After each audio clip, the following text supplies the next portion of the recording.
안녕하세요. 저는 두 딸을 키우고 있는 40대 직장인 엄마입니다. 믿었던 사람에게 배신을 당하는 일은 시간이 지나도 잊혀지지 않는 것 같아요.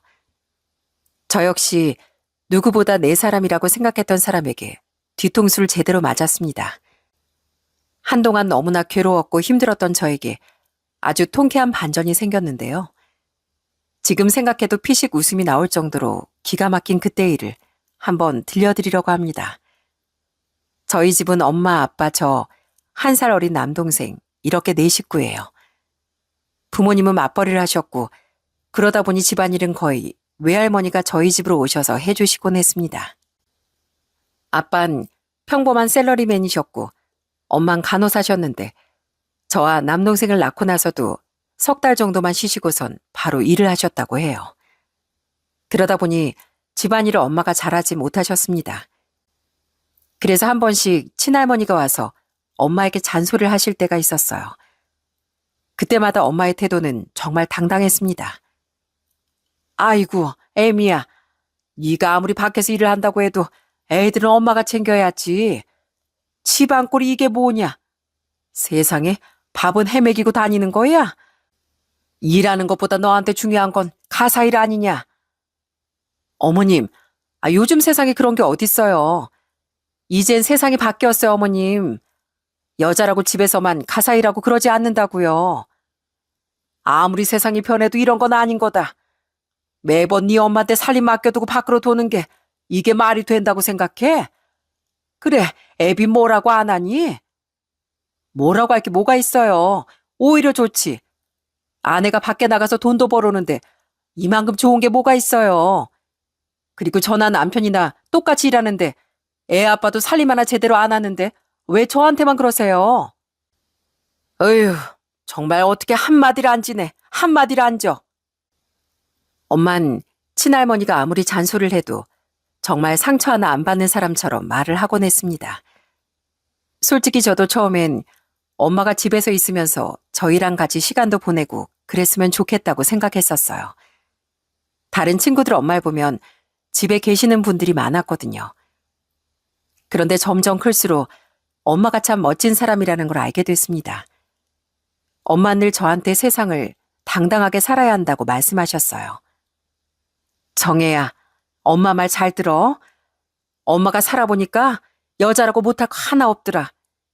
여자라고 결혼해서 일 그만둘 필요도 없고 꼭 집안일만 잘해야 되고 그러는 것도 아니야. 알았지? 그러니까 어디 가도 당당하게 기죽을 필요 전혀 없다. 네 일 열심히 하면 그걸로 되는 거야. 알았어, 엄마. 난 엄마처럼 멋진 사람이 될 거야. 그래, 대신 어디서든 당당하게 살려면 네가 하는 일을 정말 열심히 해야 돼. 네 일을 열심히 안 하는데 인정받으려고만 하면 안 되는 거야. 전 이런 엄마를 평생 존경하면서 살았습니다. 이런 엄마와는 다르게 아빠는 좀 섬세하신 편이셨어요. 요리를 잘 못하셨던 엄마 대신에 아빠는 주말이면 요리를 담당하시곤 했습니다. 아빠가 해주신 오므라이스는 진짜 세상에서 제일 맛있었어요. 정혜야, 정수야, 얼른 와서 앉아. 오므라이스 다 됐다. 여보, 당신도 얼른 와서 앉아서 먹어. 우와, 아빠, 오늘은 어떻게 이렇게 예쁘게 만들었어? 진짜 맛있겠다. 우와, 엄청 맛있어, 아빠. 지금까지 먹었던 것 중에 제일 맛있는 것 같은데? 그러니? 아빠가 많이 해놨으니까 우리 정혜 많이 먹어. 너희 조금 있으면 시험 기간이지? 아빠가 고구마도 튀겨줄 테니까 간식 먹어가면서 공부하고. 이렇게 섬세한 아빠와 늘 당찬 엄마의 사랑을 받으며 저희는 건강하게 잘 자랄 수 있었어요. 그렇게 전 대학을 나와 탄탄한 중견기업에 취직을 할 수 있었고 남동생은 전문 직종으로 일을 하게 되었어요. 사실 사회생활을 하기 시작하면서 전 결혼에 대한 생각을 거의 하진 않았습니다. 혼자서 사는 삶이 정말 재밌고 부모님처럼 평생 누군가를 책임지고 산다는 게 쉽지 않아 보였거든요. 그러다 보니 30대까지 전 결혼 생각을 하지 않았죠. 그러다 남동생이 30대 초반에 결혼을 하게 되었어요. 올케는 참 착하고 좋은 사람이었습니다. 남동생과 올케는 저희 집 근처에 신혼살림을 차리고 종종 집에 오곤 했었는데 그때마다 어찌나 둘이 알콩달콩 잘 사는지 모릅니다. 처음엔 신혼이라 그런가 보다 생각했는데 남동생이 결혼하고 1년 후에 조카가 태어나고 2년, 3년이 지나고 또 4년차가 되었을 때도 남동생과 올케는 진짜 너무 행복하게 잘 살았습니다. 그 모습을 보면서 저도 결혼에 대한 생각이 스물스물 생기기 시작하더라고요. 그런 저에게 운명의 사람이 찾아온 건 30대 중반대였습니다. 그때 당시 전 겨울철에 스키를 타러 스키장을 매일 갔었어요. 친구들과 같이 어울려 스키를 타다가 저희처럼 친구들과 같이 놀러 온 남자들 무리가 있었는데 거기에서 딱 제 운명의 남자를 만나게 된 거죠. 그 사람이 제 남편이 되었답니다. 젊은 두 청춘 무리들이고 스키를 타러 가면 진짜 며칠 동안 내내 거기에 있으니까 서로 자주 마주치게 되잖아요. 그러다 보니 자연스럽게 얘기를 나누게 됐고 그렇게 저흰 그 스키장에 같이 스키도 타고 저녁도 같이 먹으며 친해지게 됐습니다. 그 사람들 중에서 남편은 저와 사는 곳이 가까웠고 그 후로도 종종 연락을 하면서 지내게 되었어요. 그러면서 저흰 연애를 시작했고 연애를 한 지 1년 만에 저흰 서둘러 결혼을 하게 되었죠. 그 이유는 바로 제가 첫째를 임신했기 때문이었어요. 사실 혼전 임신으로 결혼을 하게 된다는 게 참 민망스럽기도 했지만 저희 집에선 반대 없이 오히려 좋아하셨습니다. 알고 봤더니 부모님께선 저한테 말은 안 해도 제가 혹시나 결혼 안 하고 혼자 살까봐 걱정을 진짜 많이 하셨더라고요. 남편을 처음에 소개하러 갔을 때 어찌나 반가워하고 좋아하시는지 제가 놀랄 정도였습니다. 아유, 난 우리 정이가 평생 혼자 살 줄 알고 얼마나 걱정했는지 몰라. 이러다가 우리랑 끝까지 산다 그러면 어쩌나 우리 남편이랑 나랑 얘기했었는데 이렇게 사이도 데리고 오고 거기다가 손주까지 떡하니 안겨준다고 하니 난 너무 좋아. 뭐야 엄마, 나한텐 그런 소리 한 번 안 했으면서 왜 결혼하라는 소리는 안 했어? 이렇게 반가워할 거면 전부터 얘기를 하지. 야, 얘기해서 들을 거였으면 진작에 했지. 네가 알아서 잘할 거라고 생각했는데 드디어 우리 딸 시집가네. 이서방, 우리 딸 잘 좀 부탁하네. 걱정 마십시오, 장모님. 제가 잘하겠습니다. 저희 정말 잘 살게요. 믿고 맡겨주십시오. 남편은 처음부터 정말 싹싹하고 저희 집에 잘했습니다. 그러니 저희 부모님은 남편이 좋을 수밖에 없었어요. 그렇지만 전 걱정이 하나 있었습니다. 그건 바로 시댁에서 절 반겨줄까였어요. 사실 시댁은 시부가 의사셨고 어느 정도 경제적으로도 넉넉한 집안이었거든요. 그래서 처음엔 반대가 좀 심할 수도 있겠다 싶었는데 예상외로 시댁에선 별말 없이 저희의 결혼을 허락해 주셨어요. 대신 저희가 맞벌이를 하길 원하니 시댁 쪽에서도 합가를 해 살길 원하셨고요. 아이를 봐주시겠다고 하니 오히려 저흰 잘 됐다고 생각했습니다. 그리고 제가 배가 더 나오기 전에 얼른 결혼식을 올렸으면 좋겠다는 뜻도 전달을 하셔서 저흰 그렇게 부랴부랴 임신을 알게 된 후 2개월 만에 결혼을 하게 되었죠. 사실 결혼하는 과정에서 별다른 트러블이 없었으니 그 후의 결혼 생활도 평범할 거라고 생각했어요. 그런데 막상 결혼을 하고 보니 제 예상과는 전혀 다르더라고요. 시부모님은 처음엔 저에게 정말 잘해주셨어요. 시부는 평소에도 너무 바쁘시고 얼굴을 보기 어려웠지만 시모는 가정주부로 집에 계셨기 때문에 시모와 보내는 시간이 많았습니다. 그래도 처음엔 시모가 제 걱정도 많이 해주시고 특히나 뱃속 아이에 대해 무척이나 궁금해하셨어요. 아가, 몸은 좀 어떠니? 결혼하느라고 많이 피곤했겠구나. 아직 몸이 무겁고 그러진 않어? 아니에요, 어머님. 어머님이 많이 신경 써주신 덕분에 컨디션도 괜찮아요. 그래? 아이, 그러면 다행이고. 그나저나 이제 곧 아이 성별 나오지 않니? 우린 사실 아들이든 딸이든 상관없다만 넌 어떠니? 저도 상관없어요. 다음 주에 정기 검진 날이라 그때 가면 아마 알 수 있을 것 같아요. 이렇게 초반엔 시모가 저에게 정말 잘해주셨습니다. 시모는 늘 고상하고 차분하게 얘기를 하셨어요. 평생 가정주부로 생활하시면서 집안 살림살이도 늘 깔끔하고 정돈된 상태를 유지하셨죠. 그런 시모를 보면서 전 대단하다는 생각을 많이 했었어요.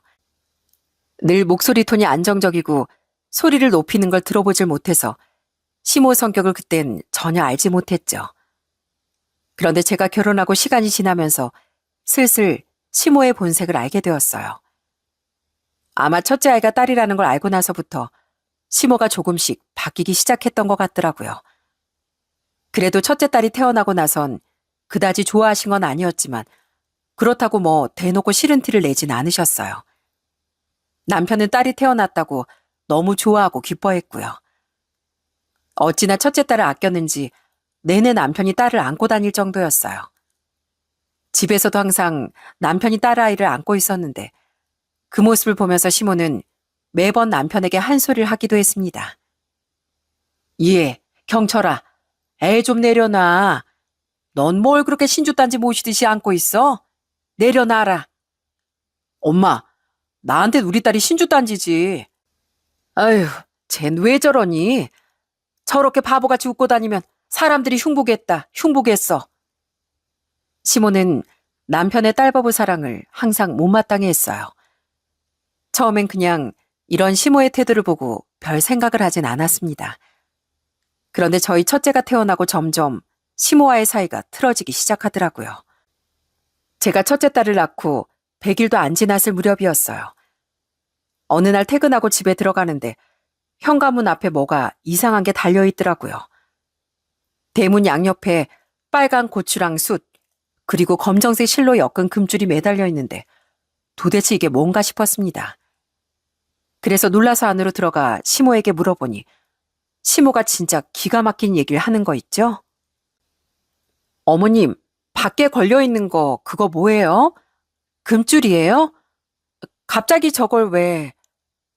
어머, 너 그거 봤니? 너도 그거 알아? 아니, 우리 동네에선 저걸 문에 매달아 놓으면 아들이 태어난다고 그러더라고. 그리고 예전엔 다들 그렇게 했어, 얘. 네? 어머님, 저흰 그런 거 안 믿어요. 그리고 아들이고 딸이고 그게 무슨 상관이에요. 그러자 시모가 갑자기 태도를 확 바꾸더니 까칠하게 저한테 얘기를 하더라고요. 아유, 안 믿으면 어떡해. 그래도 이것저것 다 해봐야지. 이런 정성이면 하늘도 움직인다고 하잖니. 우리 집에 아들이 좀 귀해? 귀한 아들이랑 결혼했으면 너도 맏며느리로서 할 도리는 해야 할 거 아니냐. 어머님, 아직 첫째 태어난 지 100일밖에 안 됐어요. 첫째 키우는 것도 정신이 없는데 왜 그러세요? 그럼 딸만 낳고 끝이야? 요즘은 계획해서 다 낳는다는데 너도 이런 거 미리미리 준비해야지. 네가 그렇게 하면 될 일도 안 된다, 얘. 너 그러면 함부로 하지 말어. 어머님, 그건 저희 부부가 알아서 할게요. 부탁인데 제발 이런 거 하지 말아주세요. 그렇게 시모와 한바탕 소동을 벌이고서 나중에 퇴근한 남편에게 제가 이 사실을 얘기했습니다. 그런데 남편은 그냥 웃으면서 넘겨버리더군요. 여보, 문 앞에 있는 거 봤어? 뭐 저게 아들 낳게 해주는 거라던데 어머니 왜 저러시는지 몰라. 그러게, 우리 엄마 왜 저러지? 아휴, 여보, 미안해. 내가 엄마한테 얘기해볼게. 우리 집에 아들이 별로 없어서 그래. 엄마가 좀 그런 부분에 예민하거든. 예전에 할머니한테도 아들 낳으라고 엄청 잔소리 들었었거든. 그냥 당신은 너무 신경 쓰지 마. 처음엔 시모가 하도 예전에 시집살이를 심하게 당했다길래 그냥 이해하고 넘어가려고도 했습니다. 그런데 시간이 지나면 지날수록 시모의 행동은 도를 지나치더라고요. 하루는 시모가 퇴근하고 돌아온 저한테 뭔가를 쓱 내밀었습니다. 그건 바로 한약이었어요. 자, 에미야. 이거 아침 저녁으로 한 컵씩 먹으면 된다. 빼먹지 말고 먹고 꼭 먹어야 돼. 어머님, 이게 뭐예요? 아유, 뭐긴 뭐야. 이거 마시면 아들 낳는 된다. 니들 첫째는 딸 낳았으니까 둘째는 꼭 아들 낳아야지. 너도 그게 좋고 편하지 않겠어? 네? 어머님, 그래도 며느리로서 해야 할 일은 해야지. 우리 집 알지? 아들 귀한 거. 네 시애비도 혼자고 우리 집의 아들이라고 네 남편 혼자니까 네가 손줄 아들로 낳아야 네 도리를 다 하는 거다. 보아하니 니들이 아직 둘째 생각 없는 것 같아서 내가 그래도 이참에 얘기를 해야 되겠다 싶어서 온 거야. 네 시아버지도 말은 안 하지만 은근히 손줄 바라고 있으니 그렇게 알고 이거 꼭 챙겨 먹거라. 아니다. 지금 바로 한 잔 마셔. 전 뜬금없는 시모의 말에 정말 황당하고 어이가 없었습니다. 생각해보니 저희 첫째 딸을 그렇게 탐탁지 않아 했던 이유가 딸이라서 그랬던 거더라고요. 얼마나 화가 나고 열불이 터지던지 당장이라도 따지고 싶었지만 전 겨우 분노를 참고 바로 남편을 불렀습니다. 여보, 이리로 좀 와봐. 당신 알지? 자식 성별 남편이 주는 시로 결정되는 거. 그러니까 이건 당신이 꼭 먹어야 되겠네. 어머님이 둘째는 꼭 아들 낳으래. 당신이 이거 먹고 꼭 아들씨 줘야 되겠다. 아이, 뭐해, 얼른 먹어. 뭐? 애미야, 너 지금 뭐 하는 거니? 너 지금 나한테 반항하는 거야? 어머님, 저희는요, 아들이든 딸이든 아무 상관없어요. 둘째가 딸이어도 전혀 문제될 거 없다고 생각하고요. 성별 가지고 솔직히 이렇게 하시는 거 불편해요. 그래, 엄마. 요즘 세상에 무슨 아들이고 딸이야. 그냥 자식은 다 소중한 거지. 엄마 진짜 옛날 사람이다. 아이, 그래, 알았어. 엄만 이건 내가 마실 테니까 얼른 가. 웬일로 집까지 오는가 했더니만 이래서 온 거였구나. 엄마, 동생들이 왜 엄마 안 보는지 잊었어? 제발 엄마 며느리한테 그만 좀 해. 그때서야 시모가 꽁꽁 마음에 숨겨뒀던 진실을 알게 됐습니다. 시댁에선 아들이 좀 귀했어요. 시부도 그 형제들 중에서 혼자 아들이었고 남편도 혼자 아들이고 남편 밑으론 시누이만 둘이 있었습니다. 그런데 이상하게 시누들이 타지에서 일을 하면서 자주 친정에 오지 않더라고요. 전 그땐 그냥 시누들이 바쁘고 그러니까 잘 못 오는구나 생각했었는데 알고 봤더니 시누이들은 아들만 좋아하는 시모를 보기 싫어서 자주 안 오는 거였죠. 이 사건을 나중에 시누이들이 알고선 저한테 전화를 해서 미안하다고 오히려 시누이들이 말할 정도였어요. 언니, 엄마가 한약까지 지어왔다면서요.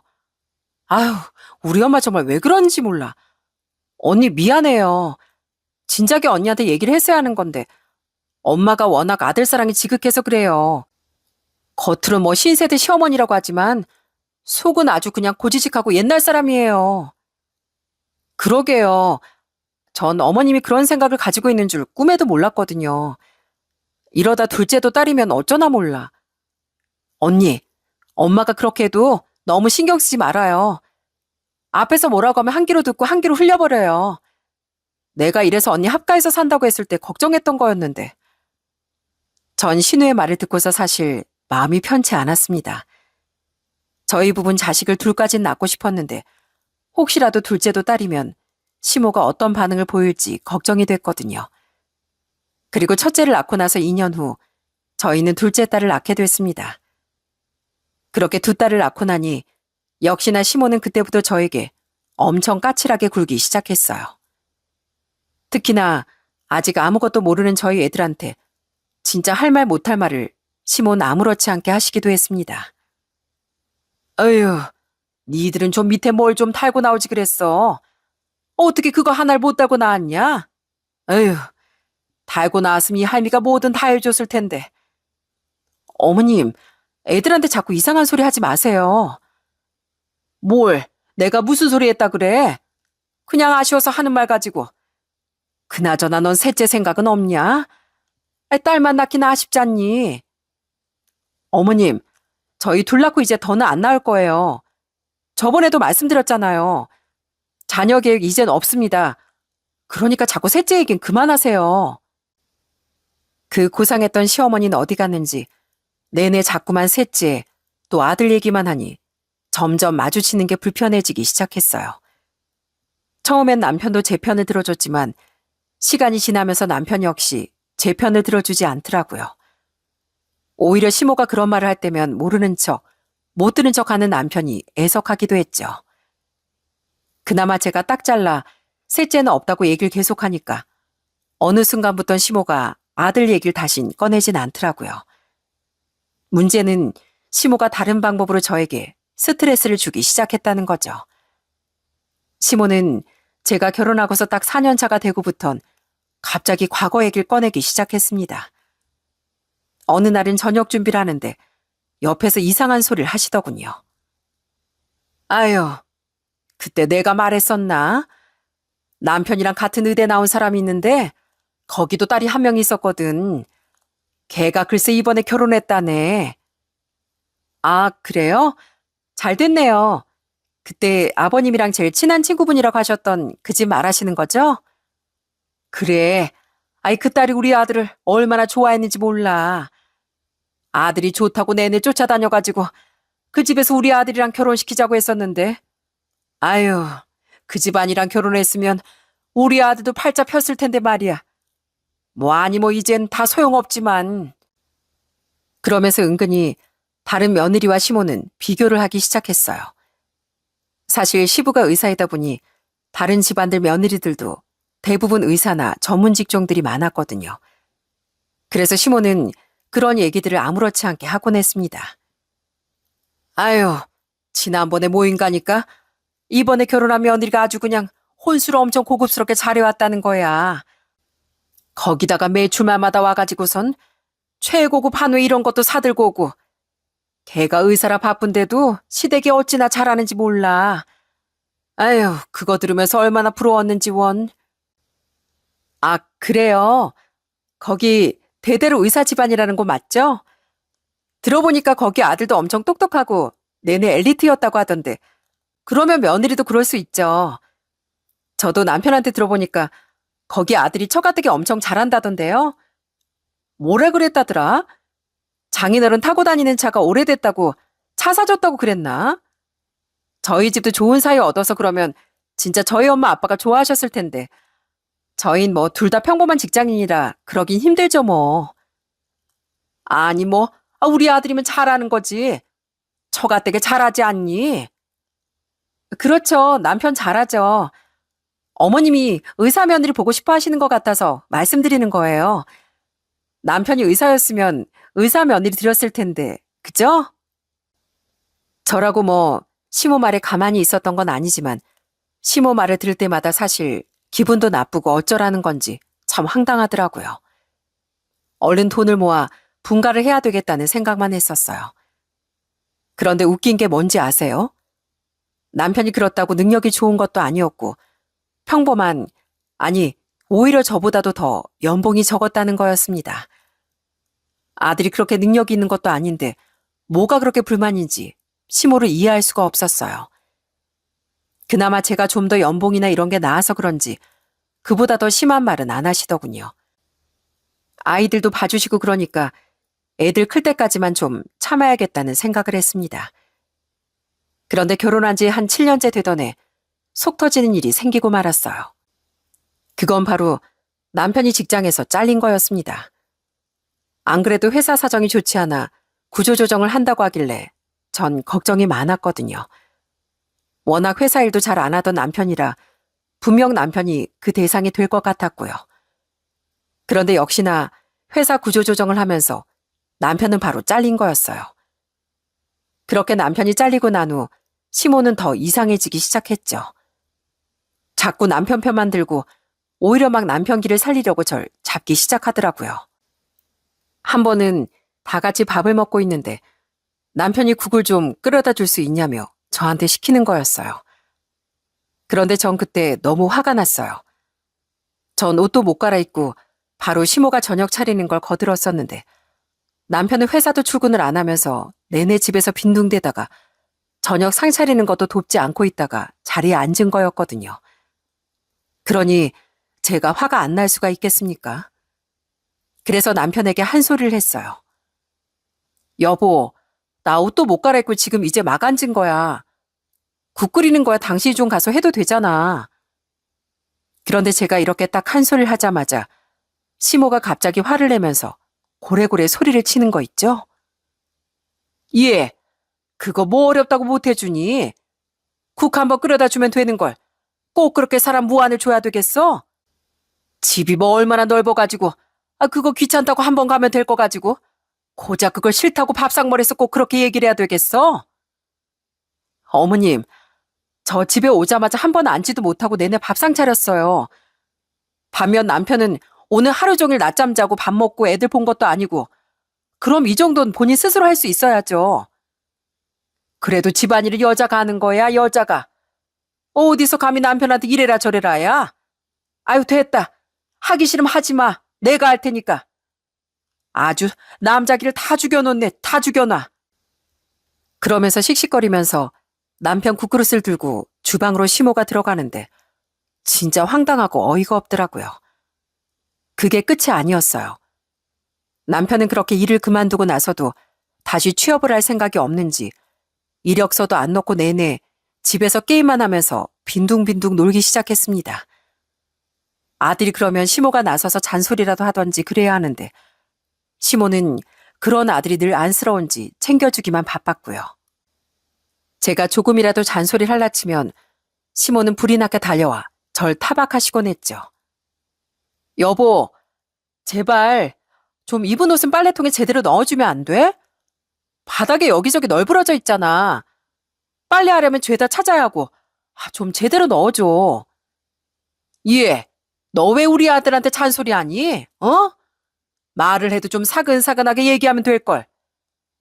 어머님, 한두 번도 아니고 자꾸 이러는데 제가 어떻게 아무 소리도 안 해요. 됐다. 어? 이런 거 남자가 좀 못할 수도 있는 거지. 넌 그거 가지고 왜 스트레스 받게 하니? 스트레스 주지 말어. 네가 그냥 한 번 더 움직이면 될걸. 가만히 있는 애한테 스트레스 주면 되겠어? 그런 시모를 등에 업은 남편이 제대로 생활이나 했겠습니까? 당연히 가정일에도 소홀하고 어느 순간부턴 애들한텐 관심도 없고 밖으로 나다니기 시작했죠. 어느 날부턴 갑자기 배드민턴 동호회에 가입했다며 운동을 하겠다고 하더라고요. 뭐 그것까진 이해할 수 있었어요. 운동을 한다는데 말릴 아내가 어디 있겠습니까? 그런데 운동도 운동만 딱 하면 좋은데 거기 동호회 사람들이랑 여기저기 어울려 다니며 내내 술자리를 만들고 다니더라고요. 하루는 무슨 동호회 사람들과 야유회를 간다고 저한테 통보를 하는 게 아니겠어요? 전 너무 황당해서 바로 안 된다고 말을 했죠. 그런데 남편의 태도가 더 어이가 없더라고요.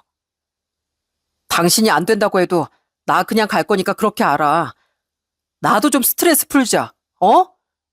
집에서도 당신 눈치 봐야 되고 숨도 못 쉬겠어. 무슨 눈치를 본다 그래? 당신 지금까지 당신 하고 싶은 대로 다 하고 살았으면서 무슨 눈치를 봐.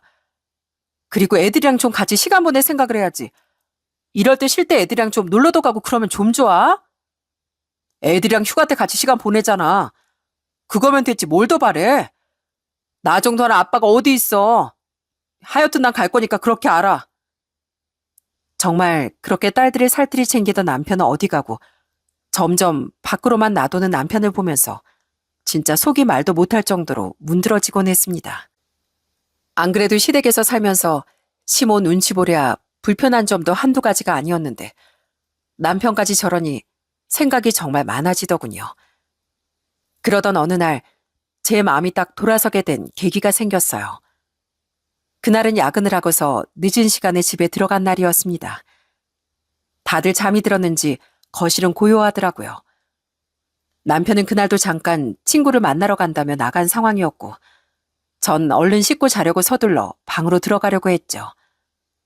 그런데 그때 슬쩍 문이 열린 시부모님 방에서 시모가 통화하는 소리가 들리는 거였어요. 아니 그런데 어제 시모가 하는 말이 좀 이상하더라고요. 그래서 아들이 맞대? 그건 확실한 거야? 너 확인했어? 아이고, 그래, 그래. 내가 알아보니까 너한테 아들이 한 명 있다고 하는데 안 그래도 딸만 둘이라 영 이상하다 생각했어. 그래서 어떻게 하려고? 그래. 아유, 엄마야 손주 낳아주는 며느리면 최고지. 아빤 걱정하지 마. 엄마가 알아서 잘 얘기할 테니까 넌 아무 걱정하지 말고 있어. 아직 네 처는 모르지? 됐다 그럼. 그것도 엄마가 다 해결할 테니까 일단 걔부터 엄마가 만나봐야 되겠다. 그래, 토요일 7시? 거기 알지. 알았다. 거기 가서 한번 만나서 얘기 나눠보자. 처음엔 이게 도대체 무슨 말인가 싶더라고요. 분명 통화라는 사람은 저희 남편인 것 같았고요. 그런데 남편에게 아들이 한 명 있다니, 손주 낳아주는 며느리라니, 이상한 말을 하는 시모의 통화 소리를 듣고서 전 그 자리에서 시모의 통화에 귀를 기울일 수밖에 없었어요. 그런데 뒤이어하는 시모의 소리를 듣고 전 진짜 그 자리에서 까무라치는 줄 알았습니다. 잘 됐다, 잘 됐어. 안 그래도 정에게 영 마음에 안 들었는데 이왕 이렇게 된 거 이쯤에서 그만하자.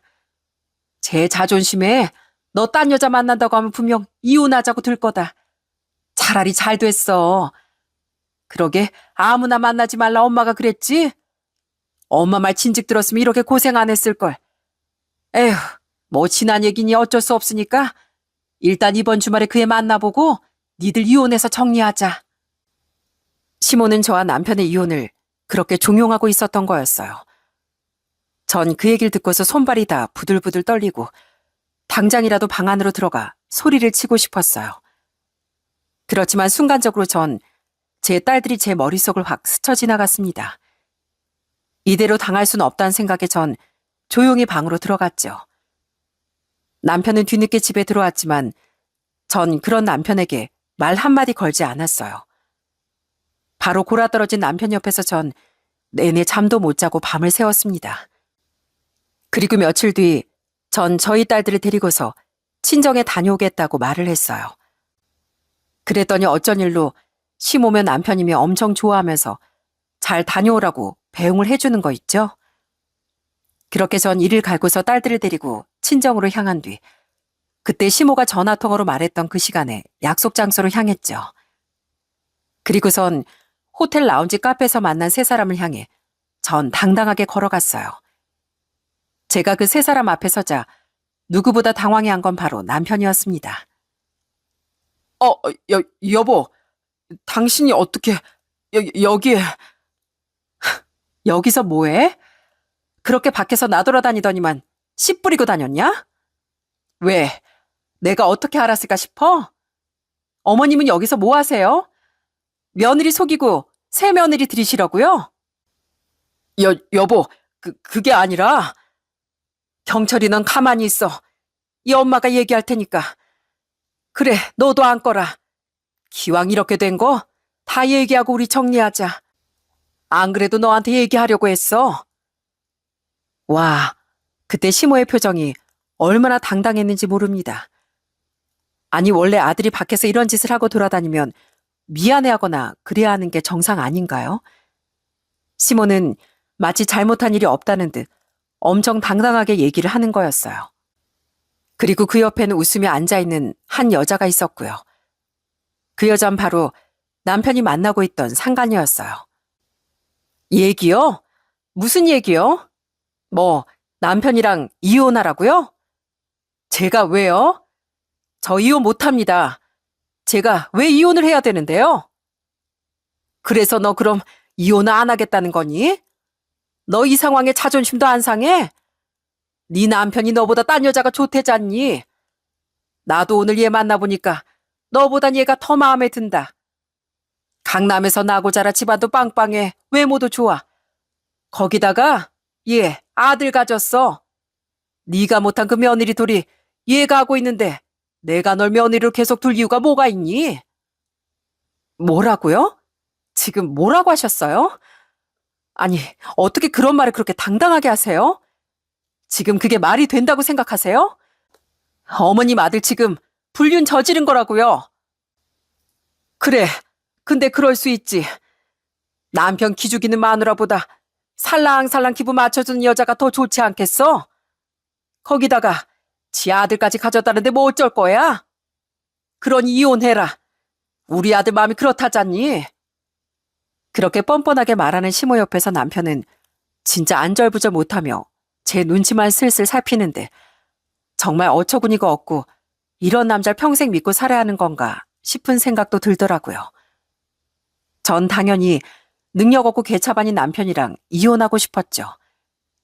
당장이라도 그러겠다고 하고 싶었지만 그냥 물러서선 안 된다는 생각이 들더라고요. 그래서 전 바로 시모에게 얘기를 꺼냈습니다. 아니요. 저 이혼 못합니다. 제가 이혼해야 할 이유 없어요. 그냥 아들 낳으라고 하세요. 제가 신경 쓸 것도 아니고. 근데 아시죠? 본처가 허락 안 하면 어머님 아들 밑으로 태어나는 손주 등록 못하는 거요. 그럼 어쩔 수 없이 사생아로 둬야 되겠네요. 뭐? 너 지금 협박하는 거냐? 어차피 니들 둘이 사이도 안 좋았잖아. 근데 이혼을 왜 안 해? 원하는 게 뭐야? 이혼만 해. 이혼만 하면 네가 해달라는 대로 다 해줄 테니까. 아, 그래요?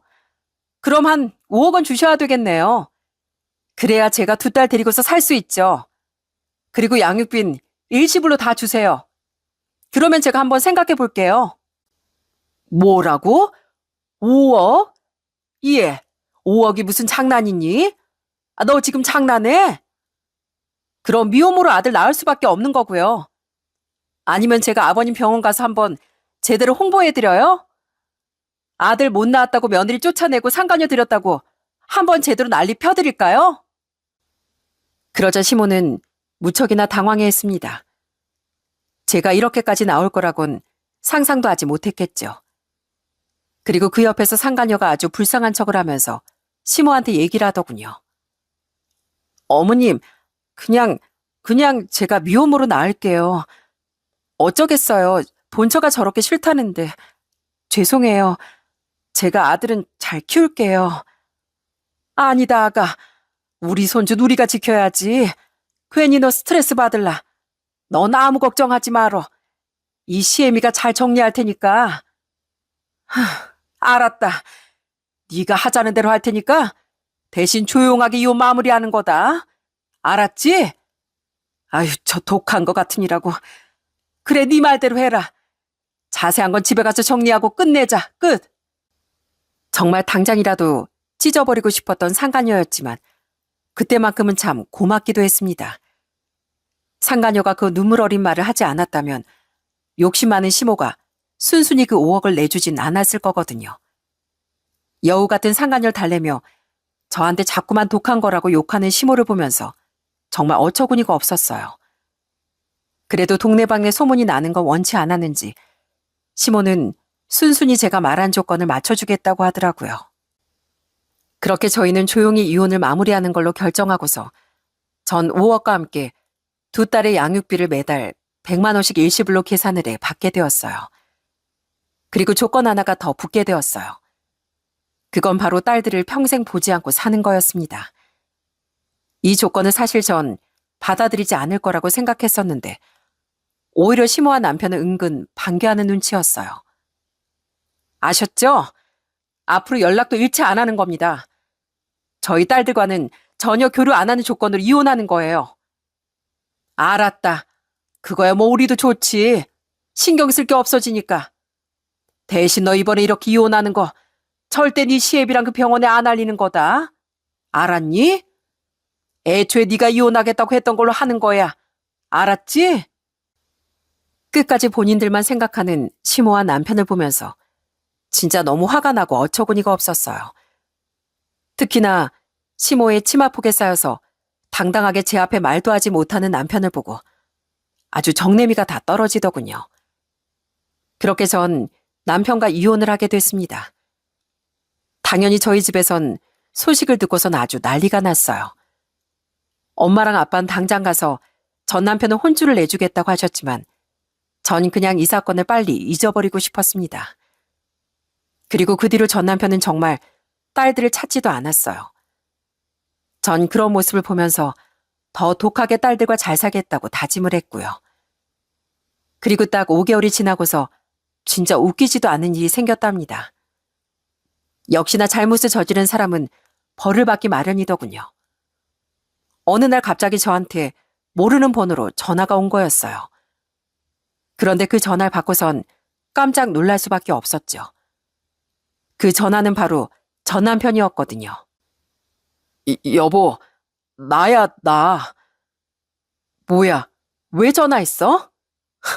갑자기 뭔 전화야? 끊어. 당신 목소리 듣고 싶지 않으니까. 잠깐만, 여보.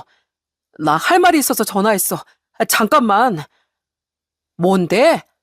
그 여보 소리도 하지 마. 아주 소름 끼치니까. 그리고 전 남편이 하는 말을 듣고선 전 바로 웃음이 절로 나오더군요.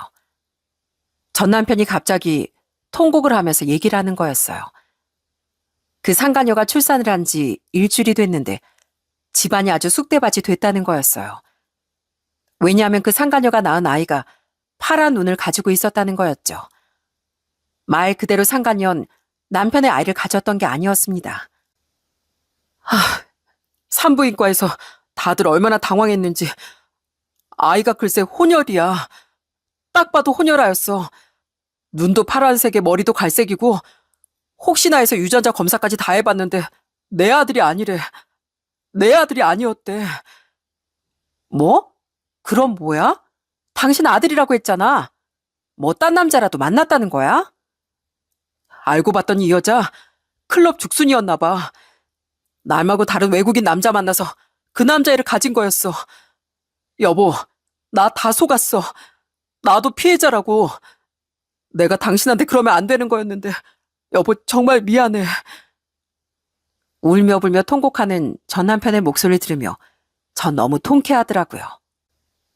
조강 지져 버리고 잘 되는 사람은 없다던데 딱 그 말이 맞는 말이더군요.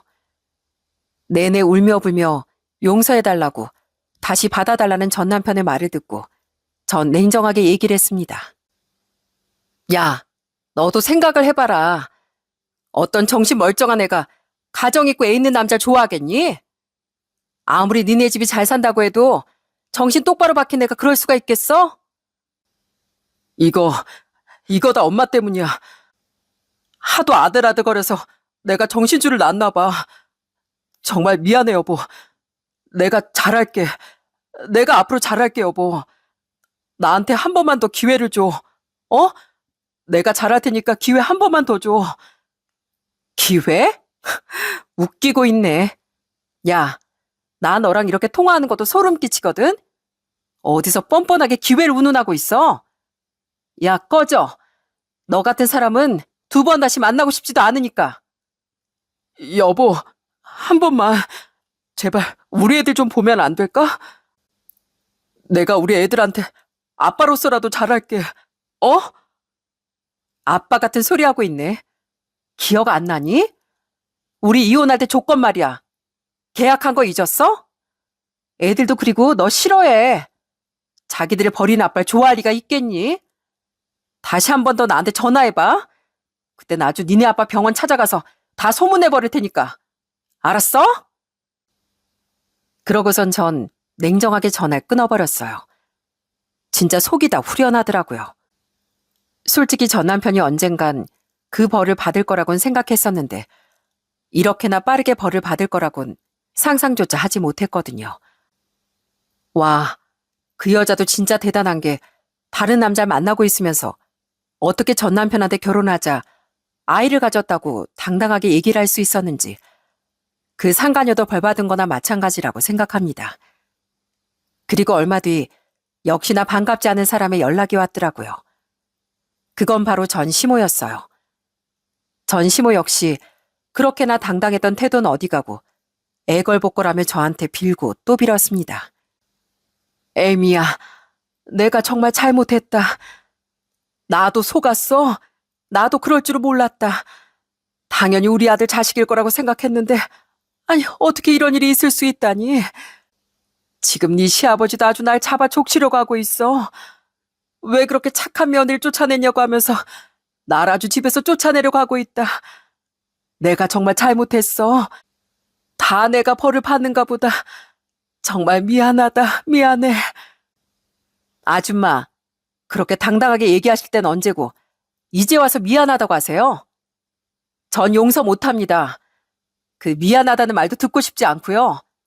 아줌마가 알아서 뒷수습 잘하세요. 전 알 바 아니니까. 에미야, 왜 그러니? 내가 정말 이렇게 미안하다니까 나한테 한 번만 기회를 다오. 내가 진짜 잘하마. 내가 정말 앞으로 너한테 잘하마. 우리 손녀들도 너무 보고 싶고 한 번만 날 용서해주면 안 되겠니? 아줌마 같으면 이 상황에 용서가 되겠어요? 입장 바꿔 생각하면 용서가 되겠냐고요? 그렇게 뻔뻔하신 분이시니까 파라는 손주여도 잘 키우실 것 같은데 없던 일로 하시고 그 손주라도 잘 걷어서 키우시던가요. 저한테 이러지 마세요. 저랑 아줌만 남보다도 더 못한 사이니까 이만 끊습니다. 전 시모의 애원에도 전 전화를 끊어버리고 다 차단을 했습니다. 그리고 자꾸만 다른 번호로 연락이 오길래 전 시모에게도 시부병원으로 찾아가 난리를 피우겠다고 얘기를 하니 그때부턴 다시 연락이 오진 않고 있어요. 참 웃기는 모자 아닌가요? 자기들이 뻔뻔하게 사람 뒤통수를 쳐놓고선 이제 와서 후회하며 용서해달라뇨. 어떤 사람이 이 일을 용서할 수 있겠습니까? 다 자기들이 자초한 일이라고 생각합니다. 그렇게 기가 막힌 사건을 겪어서 진짜 전 속에 쌓여있던 울분이 그나마 쑥 내려가는 것 같더라고요. 그날은 부모님이랑 정말 축배를 들었습니다. 뻔뻔한 시모와 염치 없는 남편, 그리고 양심 없는 상간녀까지 모두 다 벌을 받은 거라 생각해요. 듣기론 시모와 전 남편은 시댁에서 쫓겨났고 따로 집을 구해 산다던데 남편도 제대로 된 직장도 없는데 둘이서 뭐 얼마나 잘 살겠습니까? 인과응보라는 게 다 이런 거구나 싶더라고요. 그 뒤로 전 저희 두 딸들과 잘 살고 있습니다. 딸들도 아빠의 빈자리가 느껴지지 않을 정도로 정말 밝고 환하게 잘 자라고 있고요. 저 역시 그런 딸들에게 2배, 아니 3배는 더 많은 사랑을 주려고 노력하고 있어요. 남동생과 올케도 자주 와 저희 애들과도 놀아주고 부모님도 저희 딸들을 잘 챙겨주신답니다. 이렇게 제 곁엔 누구보다 절 응원하고 지지해주는 사람들이 있기 때문에 전 포기하지 않고 남은 삶을 더 건강하고 행복하게 살아가려고 노력해보려고요. 가끔씩 사연을 듣다 보면 진짜 세상에 이런 일이 다 있나 싶을 정도로 참 화가 나는 사연들이 많은 것 같습니다. 그때마다 그 사건들을 잘 극복하고 살아가는 사람들이 진짜 대단하다고 생각을 했었어요. 그런데 제가 직접 겪어보니 진짜 이런 일들이 너무 힘들고 괴롭더군요. 그래도 주변에 좋은 사람들이 있으면 이 힘든 일도 결국엔 별거 아닌 게 되는 것 같습니다. 혹시나 지금 힘든 상황을 겪고 계시는 분들이 있으시다면 그냥 잊어버리려고 숨기려고 하기보단 시간이 흘러가는 대로 그냥 두시는 것도 좋은 방법이라고 생각해요. 시간이 흐르고 흐르다 보면 그 아픔도 서서히 잊혀지는 것 같거든요. 여러분들의 힘든 상황이 좀 더 잘 풀리시길 바라며 전 이만 사연을 마치도록 하겠습니다. 모두들 행복한 하루 보내시고 들어주셔서 정말 감사합니다.